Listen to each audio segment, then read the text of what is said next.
এই মুহূৰ্তত আহি পৰিছে আজিৰ দিনটোৰ কেইবাটাও গুৰুত্বপূৰ্ণ খবৰ। প্ৰত্যেক দিনৰ গুৰুত্বপূৰ্ণ খবৰ চাবলৈ আমাৰ চেনেলটো ছাবস্ক্ৰাইব আৰু লাইক কমেণ্ট কৰি দিব। আজিৰ দিনটোৰ প্ৰথমটো খবৰ হৈছে বুলডোজাৰৰ শব্দত কপিল, এইবাৰ বৰাক। হাইলাকান্দিত আজি সৰ্ববৃহৎ উচ্ছেদ অভিযান, একেলগে উচ্ছেদ কৰা হ'ব 522টা পৰিয়ালক।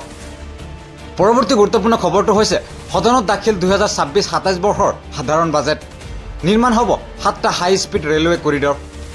মুম্বাই পুনে, পুনে হায়দৰাবাদ, হায়দৰাবাদ বাংগালুৰু, হায়দৰাবাদ চেন্নাই, চেন্নাই বাংগালুৰু, বাৰাণসী শিলিগুৰি, দিল্লী বাৰাণসীৰ মাজত নিৰ্মাণ হ'ব হাই স্পীড ৰেলৱে কৰিডৰ। পৰৱৰ্তী গুৰুত্বপূৰ্ণ খবৰটো হৈছে সদনত দাখিল 2026-27 বৰ্ষৰ সাধাৰণ বাজেট, 5খন আঞ্চলিক মেডিকেল হাবৰ ঘোষণা, দেশত নিৰ্মাণ হ'ব 3খন এইমছ, দেশৰ প্ৰতি জিলাত নিৰ্মাণ হ'ব 1টাকৈ ছাত্ৰী নিবাস, আত্মনিৰ্ভৰ ভাৰত যোজনা 2000 কোটিৰ ধাৰ্য, নিয়োগ বৃদ্ধিৰ বাবে বিকাশ কৰা হ'ব পৰ্যটনৰ উদ্যোগ, IIMৰ সহায়ত 20,000 যুৱকক পৰ্যটন গাইড হিচাপে প্ৰশিক্ষণ দিয়া হ'ব, 15,000 বিদ্যালয়, 500 মহাবিদ্যালয়ত কণ্টেণ্ট ক্ৰিয়েটৰ লেব ঘোষণা। পৰৱৰ্তী গুৰুত্বপূৰ্ণ খবৰটো হৈছে আমাৰ চৰকাৰ আহিলে অৰুণোদয় আঁচনি বাদে বাকী সকলো হিতাধিকাৰী আঁচনি বন্ধ কৰি দিম, বৃদ্ধ পেঞ্চন আমি 3,000কৈ দিম। এই মন্তব্য অখিল গগৈৰ। বাজেটত কি কি সামগ্ৰীৰ দাম হ্ৰাস পাব আৰু বৃদ্ধি হ'ব?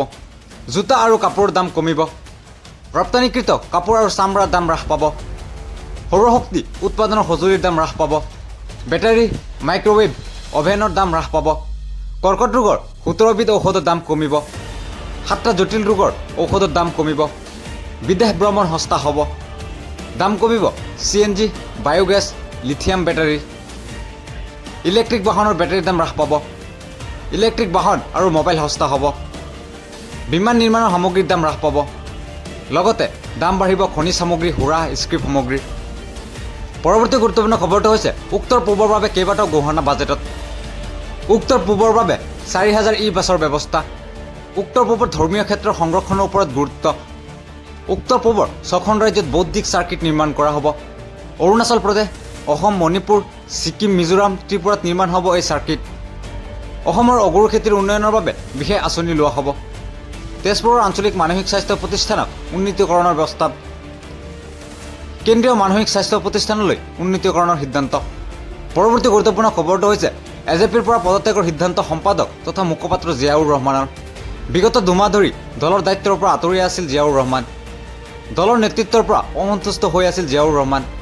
বিনাকান্দি সমষ্টিৰ পৰা নিৰ্বাচন খেলাৰ বাবে চৰ্চাত আছিল জিয়াউৰ, ঘৰুৱা সমস্যা তথা পৰিয়ালক সময় দিবৰ বাবে অব্যাহতি লোৱা বুলি উল্লেখ।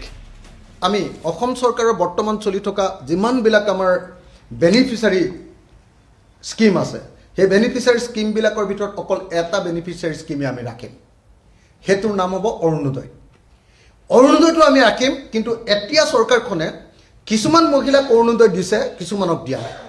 আমি অসমৰ নিজে চাকৰি নকৰা প্ৰত্যেকগৰাকী মহিলাক আমি অৰুণোদয় দিম, আৰু সেই অৰুণোদয়ৰ পৰিমাণটো আমি 3,000 কৰি দিম, 3,000 টকা।